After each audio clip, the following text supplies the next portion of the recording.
এখনও আমাকে কিছু কিছু সিলেটবাসীরা কমেন্ট করে, আমাকে বেশি করে টাকা নিয়ে যেতে বলে, তারপরে হচ্ছে ভালো মানের হোটেলে যাই নাই ওইগুলা বলে। এখন আমার কথা হইতাছে, আমরা বাসায় ভালো মন্দ খাই, তাই আর কি হোটেলে গিয়ে আমরা ভালো মন্দ খুঁজি না। যারা জীবনে ভালো মন্দ বাসায় রান্না করে খায় না, তারা একমাত্র হোটেলে গিয়েই ভালো মন্দ খায়। বুঝতে পারছেন? আপনাদের দেশে ভালো মন্দ খাইতে যাই নাই, লোকেশন দেখে ঘুরতে গিয়েছিলাম। আর রইল বাজে হোটেল। বাজে হোটেল আপনারা দেন কেন? আপনারা না দিলেই তো আমরা যাই না। হাজার হাজার মানুষ হচ্ছে বাজে হোটেলে খাচ্ছে, তার মানে কি সবাই বাজে?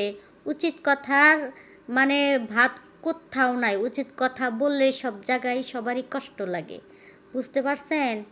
মানুষের সাথে ভালো ব্যবহার করেন, তাহলেই মানুষ বদনাম করবে না। যেটা আমি বলেছি, যেটা আমি তুলে ধরেছি, সেইটা কেউ তুলে ধরে নাই এবং বলে নাই, তাই আপনাদের মান সম্মানে লাগে নাই। আমি সত্যিটা বলছি, উচিত কথা বলছি, তাই আপনাদের মান সম্মানে মানে লাগছে। তো অতএব এই যে কমেন্টগুলা করেন না, ভালো কমেন্ট করেন, বুঝা শুনা কমেন্ট করেন।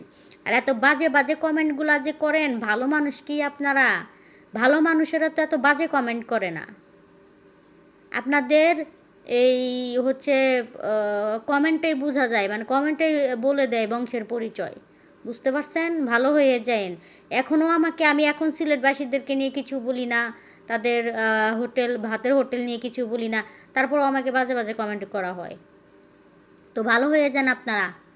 যারা আমাকে বাজে কমেন্ট করেন তাদেরকে বলছি, ভালো হয়ে যান।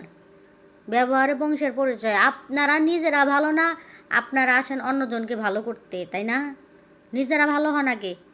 আর ওই যে সিলেটের যে বাজে খাবার, বাজে হোটেল দিচ্ছেন, ওইগুলা বাদ দেন, ভালো একটা ভালো মানের হোটেল দেন। মানে আপনাদের সিলেট গেলে টাকার বস্তা নিয়ে যান লাগবো, তাই না? দিছেন কেন বাজে হোটেল?